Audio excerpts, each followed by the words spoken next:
to order. Please stand for the Pledge of Allegiance. In a moment of silence, keep moving it. I pledge allegiance to the flag of the United States of America and to the republic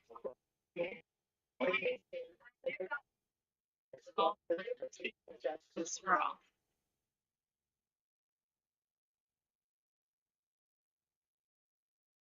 Thank you. Seated.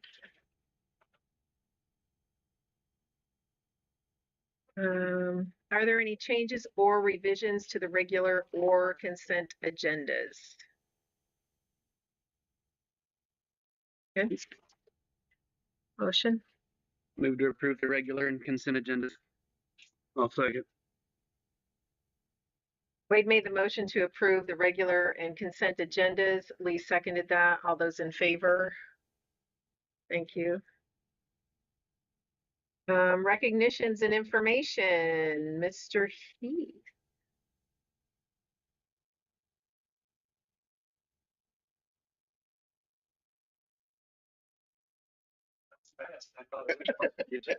Surprise.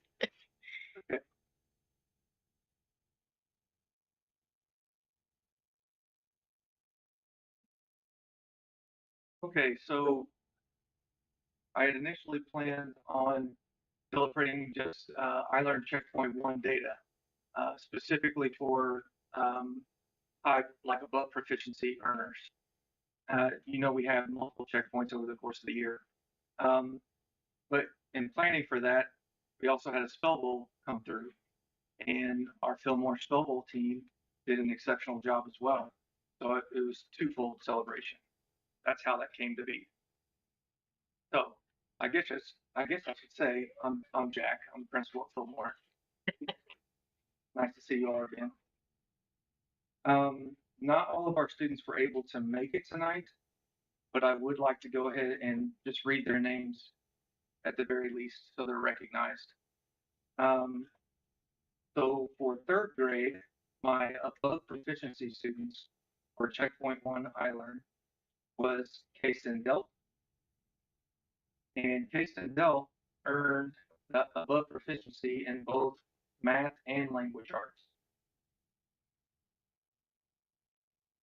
The next student from third grade is Nora Dittmer, who also earned above proficiency in mathematics and language arts.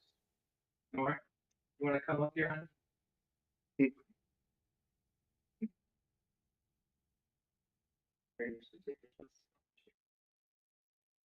You want to stand up for me a little bit longer? Third grade. Kylie Cox earned her above proficiency in mathematics, and Gavin Kaus earned his in mathematics as well. And those are above proficiency third graders for Checkpoint 1 iLearn. Fantastic.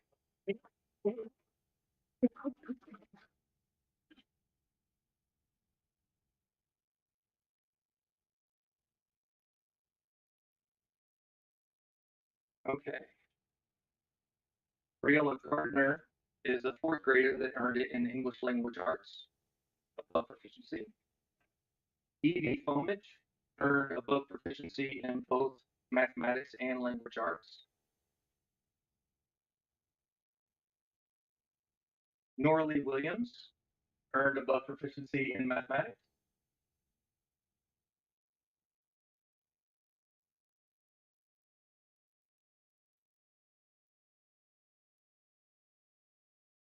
Thank you. I was feeling lonely up here. Paisley Myers earned it for mathematics. Ellis McCamick in mathematics. Belly McKean in mathematics. Jace Herbert in mathematics. Briar Buttery, mathematics. And those are our fourth grade above proficiency earners. Congratulations.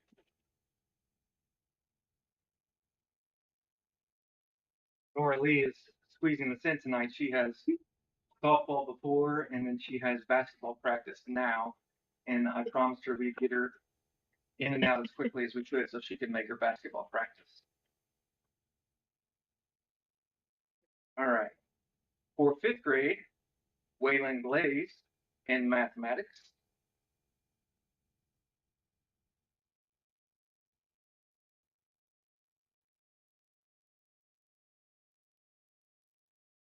Hayden Dews in mathematics, Remy Ames in language arts,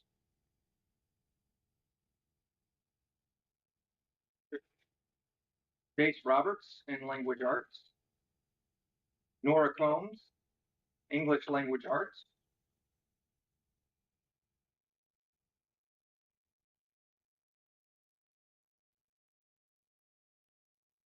Melanie Dittmer in language arts and mathematics,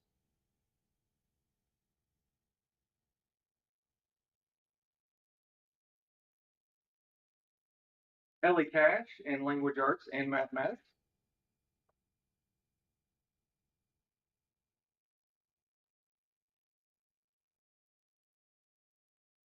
Maitland Boyce in language arts and mathematics. And that's our fifth grade. Yeah.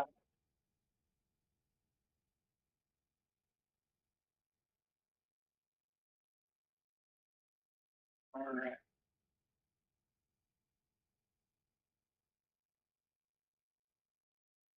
Then many of these students who also achieved above proficiency in iLearn checkpoints also were members of our spell ball team. So if you were a member of our spell ball team, will you please come back up here, please? And there are some of the members who are not here tonight. Aria, Paisley, Owen, Anna Lynn, Emma Glendy, and Briella Gardner were not here.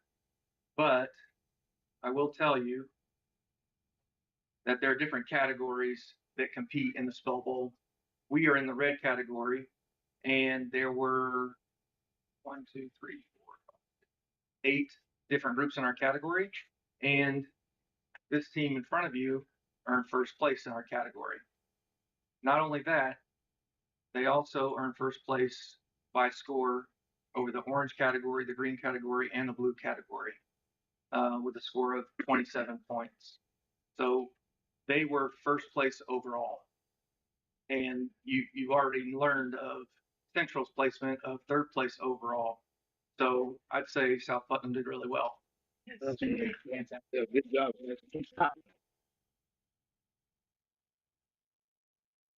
Those are our recognitions. Thank you. Thank you so much. That's great. Thank you to teachers and students and parents for coming and showing off a little bit. We like that. And if you would like to stay for the rest of the meeting, you're welcome to, but you're also welcome to go home and have dinner or ball practice or whatever you have to do. There goes everybody.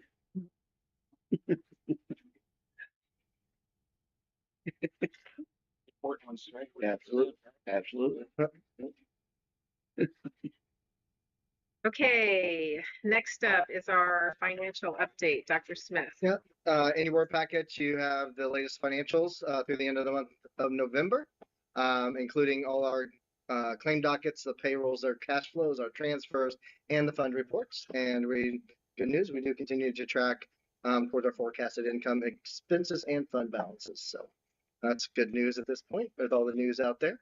And then additionally, Dr. Penrod and I have been working to develop requests for proposals, RFPs.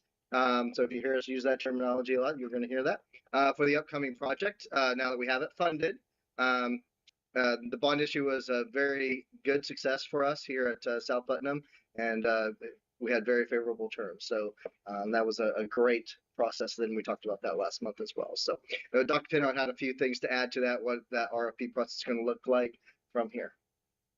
Yeah, did you just help me mention the phrase or these two points soon? One is proven, so C, which is you might also feel what the driven by Yeah.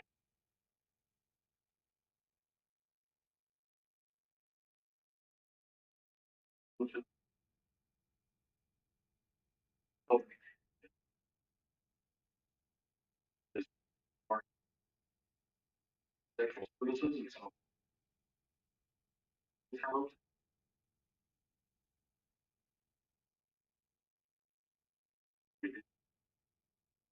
And so, yeah.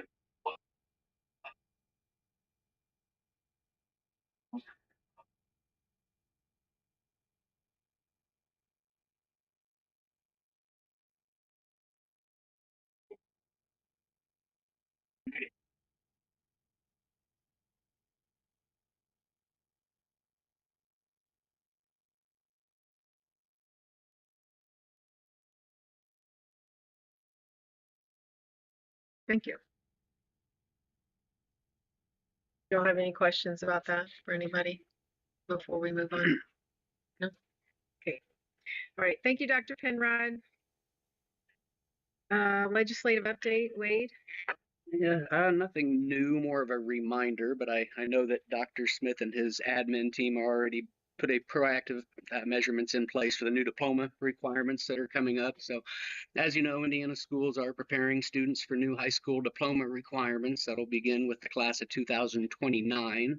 And the state's moving into a single 42 credit based diploma designed to give students more flexibility and a clearer pathways after graduation.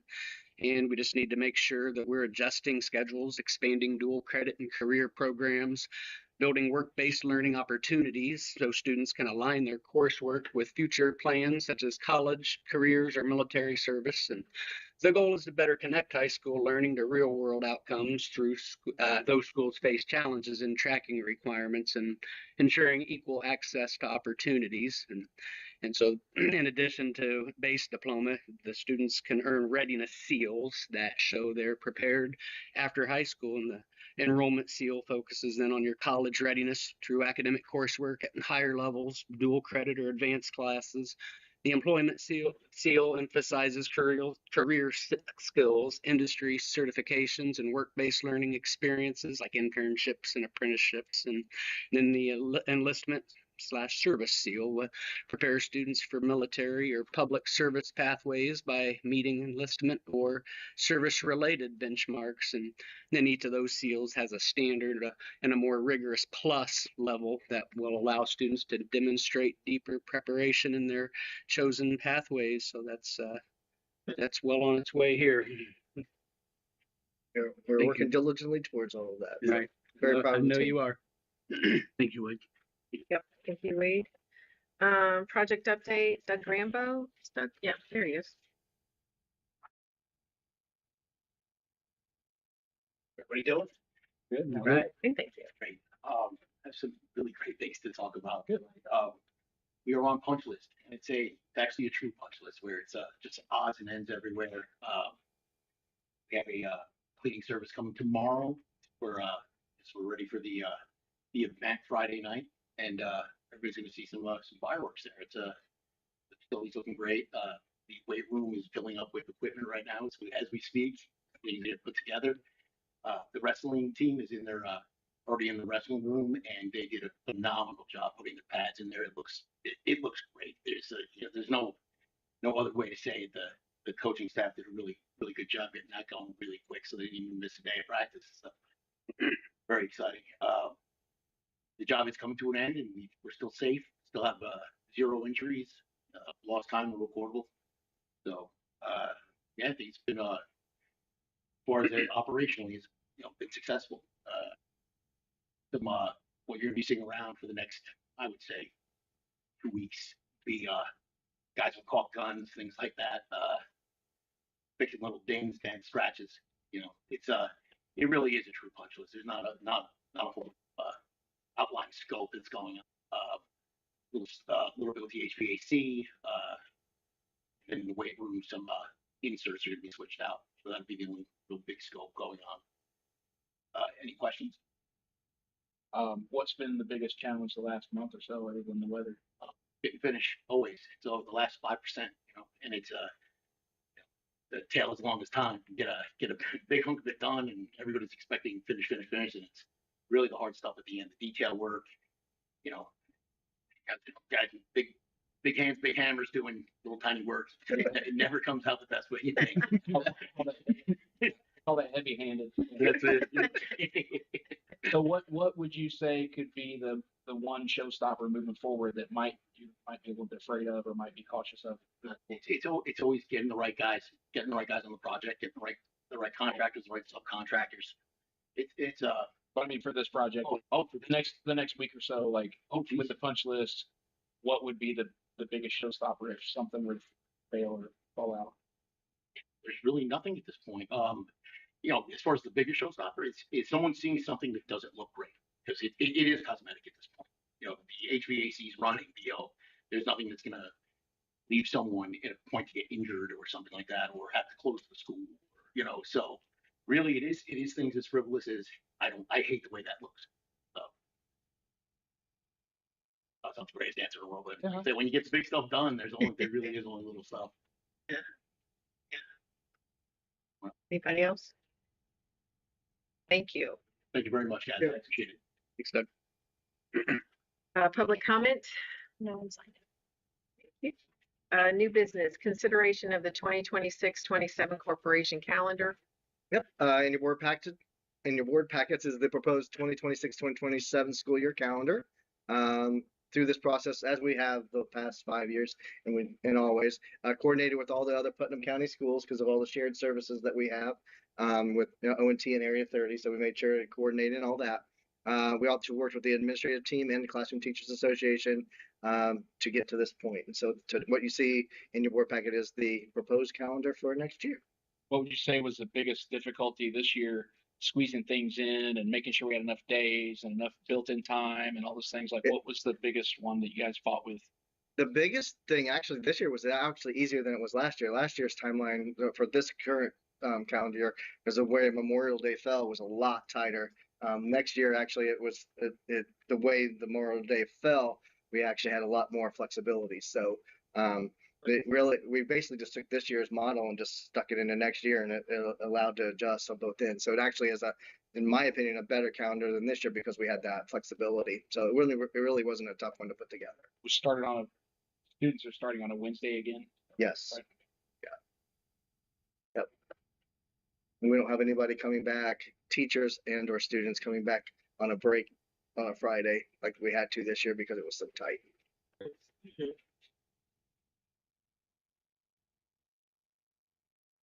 Anybody else? Comments, questions, concerns? All right. Ready for a motion? I make a motion to approve the 26-27 corporation calendar. Second. That was you, right, Joe? Yeah.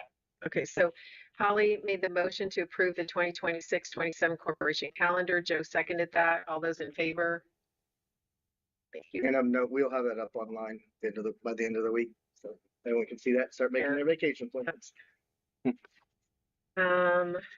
Item B, consideration of resolution to defend and indemnify school corporation employees. Yep. In your packet is the resolution created by law firm Lewis Kappas. This resolution is just a formal acknowledgement reflecting our policy of defending and indemnifying employees in court cases where they were fulfilling their job duties. We just ask your approval of that resolution as shown in your board packet.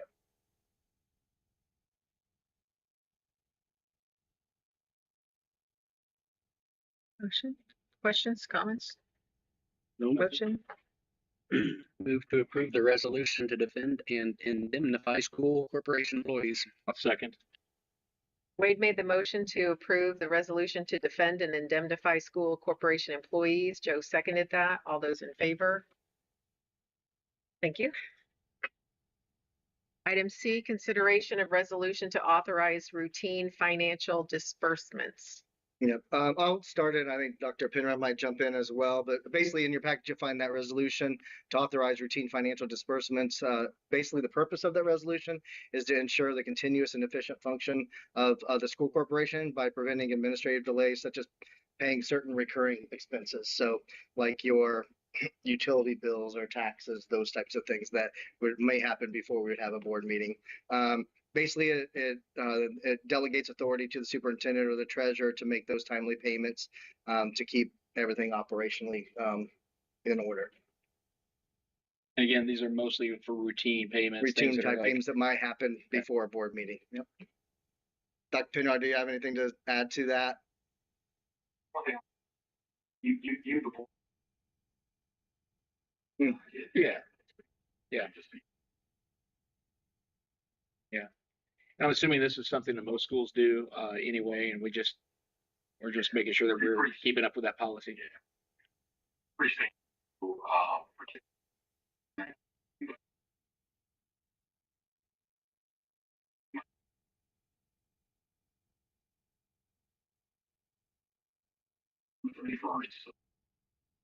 Routine.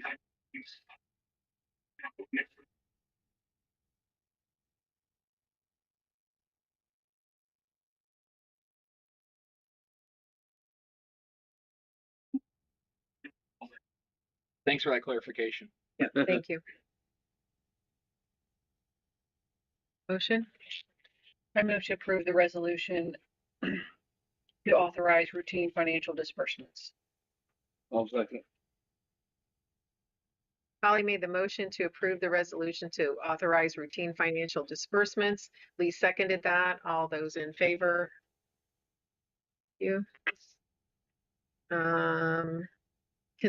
Item D, consideration of ISBA district policy management. Just seeking your approval tonight to enter an agreement with ISBA, Indiana School Board Association, to subscribe to what they call their comprehensive policy management services. And that this will utilize that platform to host our board policies online. They also manage them.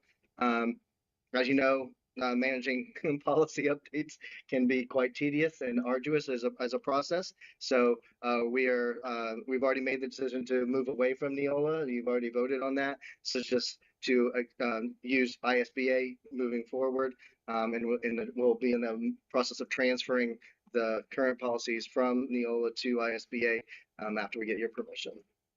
Do we have a bit of a financial savings with this as well? Yes. And there's additional savings for that too. Once they get started, how long of a process is that getting all the policies transferred over to ISBA?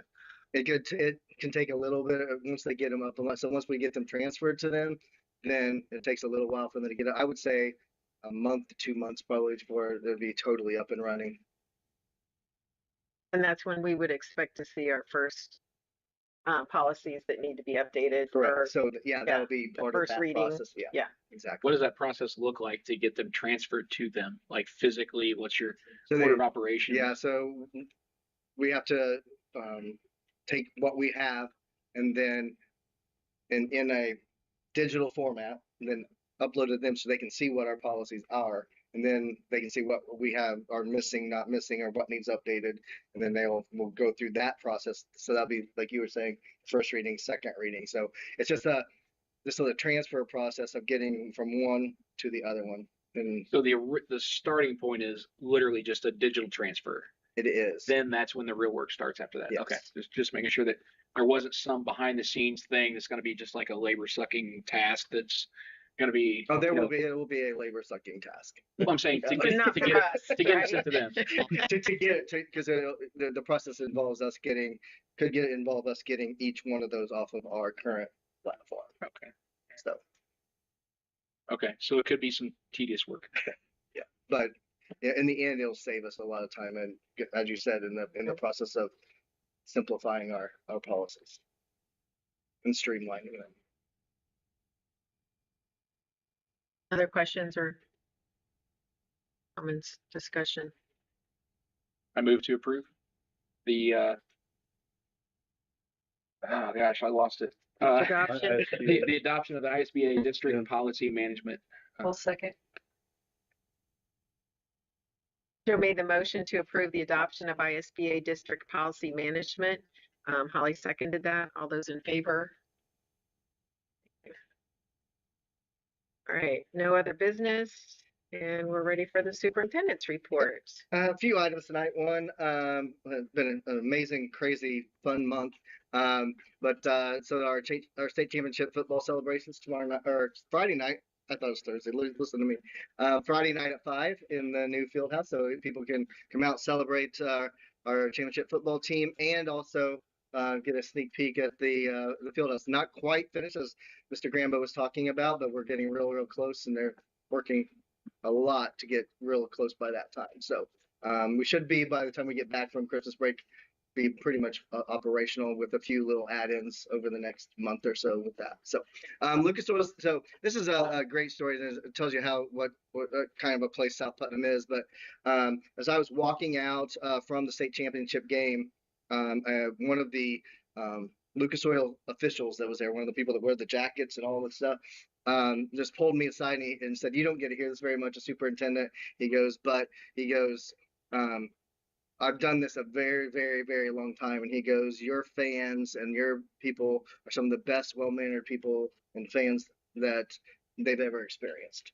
And so, and he said he's done it a very long time. So and that just sort of, recertifies what exactly I think as well.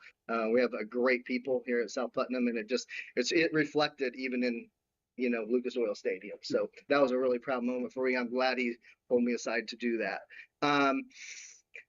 So kudos to public and everyone who showed up. What an amazing turnout too. A couple other things just for your information. We'll probably talk about this later on.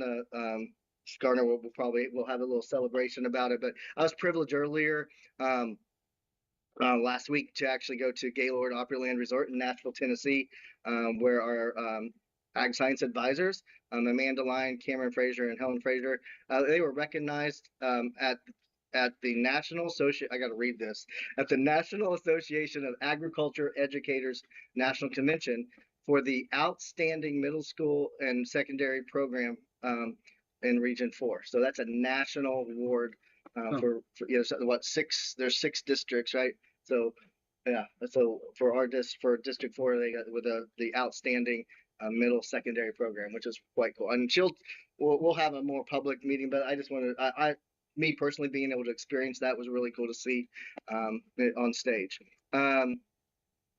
Also, last week, just so you know, that I was elected to one of 2 at-large seats on the executive committee of SCRAP, which is our property casualty and liability carrier. So I'm sitting as one of 5 people on that executive board now for that trust. And so that I'll have some things that I go with that, but having that inside information that only helps us here at South Putnam to continue to save money and look for ways to save money through being a member of the executive board of that trust. Earlier this week, in the middle of all the snow and ice and everything else, I was honored to present with Dr. Melissa McIntyre at the 2025 Indiana Association for Gifted, the IAG conference in Indianapolis. We provided an hour-long session called Future Ready Minds, a K-12 framework for gifted education in the age of AI. And so we were able to present to other educators throughout the state, talking about how to integrate AI in our gifted education programs. So that was a neat experience and getting feedback from other educators out in the space, from teachers all the way to other administrators. So that was a privilege there. Last but not least, I want to address all the winter weather conditions and the 2-hour delays and the cancellations and all those types of things. And so just really appreciate everyone and their cooperation and understanding as we go through that process, because it's not a black and white call. You're taking the information you have at the time and trying to do it in a timely manner so families can make plans and our teachers can make plans. And so earlier this week, we had enough information. We were able to make calls the night before, which is great. If I can do that, we definitely want to do that. There are times like for we were able to make the 2-hour call, 2-hour delay for yesterday, and then luckily didn't have to cancel school because we want to have kids in school as much as possible. But if we would have had to delay, then that's a kind of a last minute thing that we don't want to do. But anyway, just appreciate everyone's understanding as we go through that. It's been great. Everyone's received it really well. But it's just one of those things. It's not a perfect science. We do with the information that we have, and I coordinate with all the other Putnam County superintendents as we're making decisions as well, and then 17 other superintendents. So at 4:30 in the morning, when the weather's bad and I'm out on the roads, I'm have those conversations going, so we know, especially like storms coming in, we're able to see like Vigo County and Vermilion County, those superintendents, I'm getting their feedback of what's coming our way. So we get a heads up on that. And then we have our paid clarity service, which is a paid meteorology service as well, that I am actually communicating with in those mornings driving as well. And they're giving me feedback on what's going on. So it's just, I just appreciate just, I just want to make it public that this is the process that we go through. We have drivers on the road. We had buses on the road yesterday morning checking to make sure we were able to get our kids to school safely. So just wanted to say that. Other than that, it's a great day to be an Eagle. If there's nothing else, we will adjourn. Our next regular school board meeting will be held on Wednesday, January 14th at 6, right here.